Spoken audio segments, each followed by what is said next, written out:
3、2、Hey everyone! It's me, Charie, and welcome back again sa channel ko. So today, may bago na naman tayong makeup tutorial na gagawin. Sa video na to, makikita nyo sa title ko kung ano yung makeup na gagawin natin. Disclaimer lang po, hindi po ako professional artist. Hindi po ako makeup artist. Wala po akong lisensya. Isa lang po akong ordinaryong tao na mahilig mag-makeup at mahal ko ang pag-makeup. Gusto ko lang i-share sa inyo kung ano yung mga na-experience ko sa pag-makeup ko. At base lang to sa pag-aaral at pag-research ko. Yun lang po. So, bago tayo mag-umpisa, kung bago ka lang sa channel ko, please subscribe, like, and share, and click the notification bell para updated kayo sa lahat ng mga videos na ilalabas ko. So, start na tayo. Ang unang-una nating i-apply ay primer. At ang gagamitin kong primer ay itong Sace Lady. Ayan. Sace Lady All Matte Primer for Invisible Moisturizing Smooth.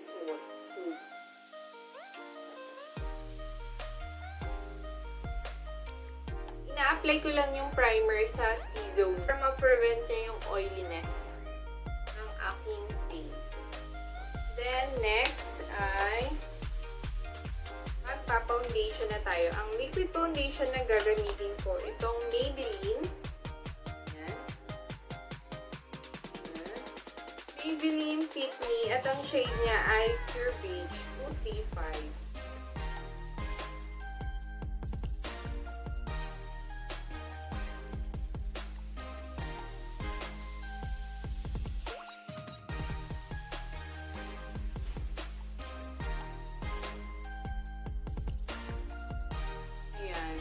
Makikita nyo sa face ko kung ano yung half ng may foundation at half ng wala pang foundation. So, ayan, makikita nyo full coverage yung makeup na ginamit ko. Maganda siya, maganda talaga yung mga Maybelline Fit Me na foundation.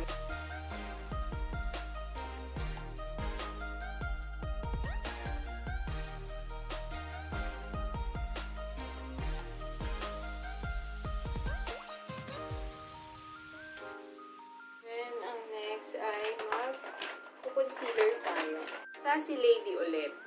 Ayan. Sace Lady Full Coverage. Full Coverage Concealer Flawless Matte Long Lasting Waterproof.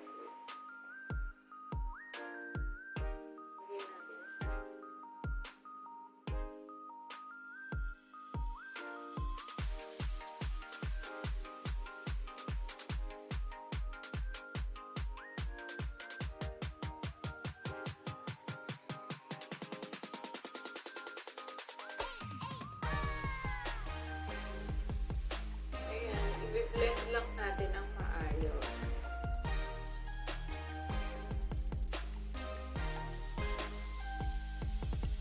So, proceed na tayo sa pagsiset ng ating liquid foundation and concealer sa ating face. At ang gagamitin kong face powder, itong Passion 21. At ang shade niya ay number 2.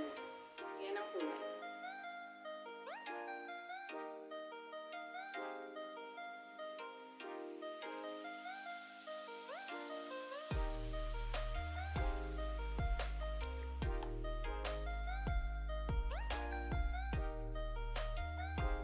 Nalagay lang ako ng konti sa aking under eye.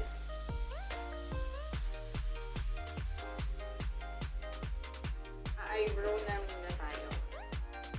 At ang gagamitin ko eyebrow pomade ay itong Anastasia. Ayan. Anastasia. At ang shade niya ay chocolate.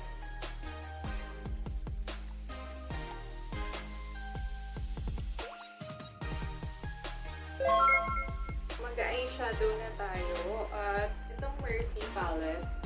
Ito ko kunin yung ilalagay ko sa aking lid, sa aking crease. Itong shade na to.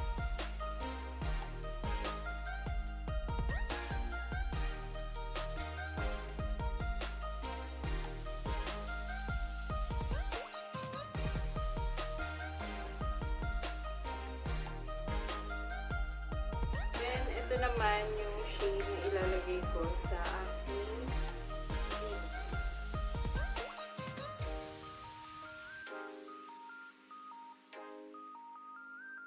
Naman, ilalagay ko. Ito yung next. Ilalagay sa lids. Lids natin ulit.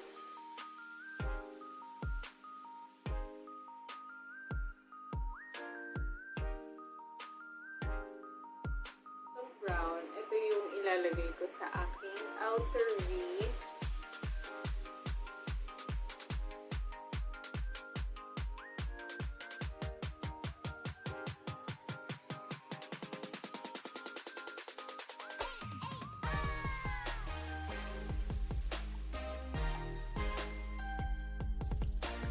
And itong gagamitin natin, liquid eyeliner, ay ang Sace Lady.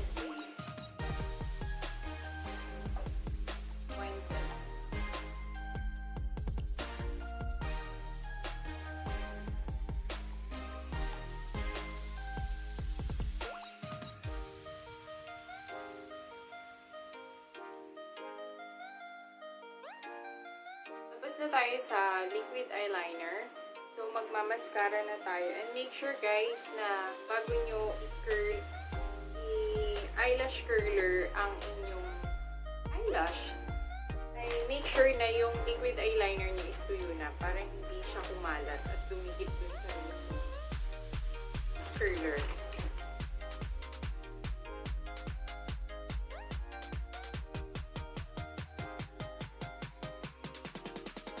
Mascara na tayo. At ang mascara ang gagamitin ko ito, Mabilis Volume Curl Waterproof.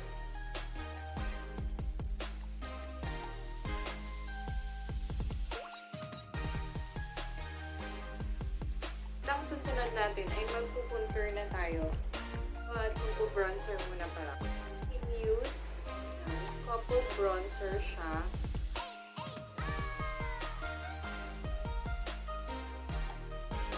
Actually guys, itong ginagamit ko din siya pang contour.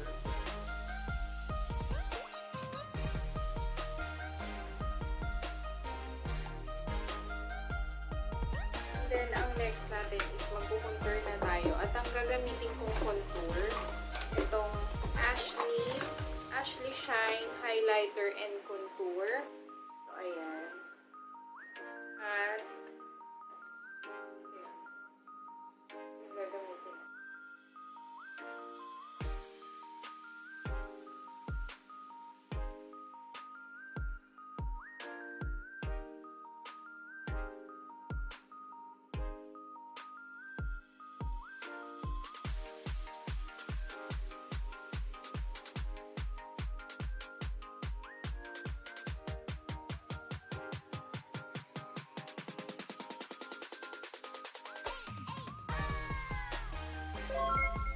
so, ang next naman ay magpa-blush on tayo.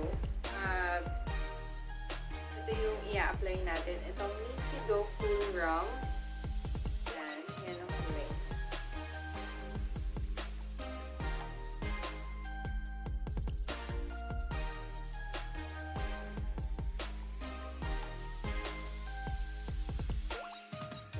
And then, maglalagay tayo ng eyeshadow sa ating under eye. So, yung nilagay ko na sa ating outer V, ito. Ito lang din yung shade na ilalagay ko sa aking under eye sa may waterline.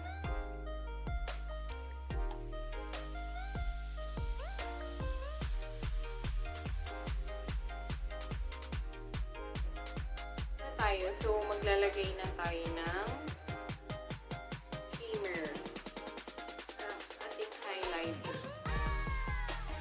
gagamitin ko ay Sansan.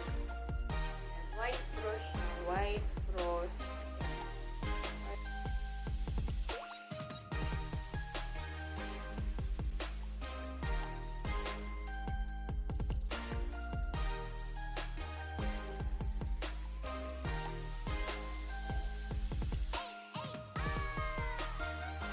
next na gagawin natin ay mag-lipstick na tayo. At ang lipstick na gagamitin ko, itong MAC. Ito yung kulay. Maroon. Red. Maroon. Maroon siya. Yung kulay. Then, bigyan natin.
Okay, we're done for this video. Comment down below kung nagustuhan niyo yung makeup tutorial na ito. Sana marami pa kayong matutunan sa akin at sana sa susunod na mga video vlogs ko is marami pa akong maibigay at ma-share na tips sa inyo. So, see you on the next video. Thank you for watching. Bye!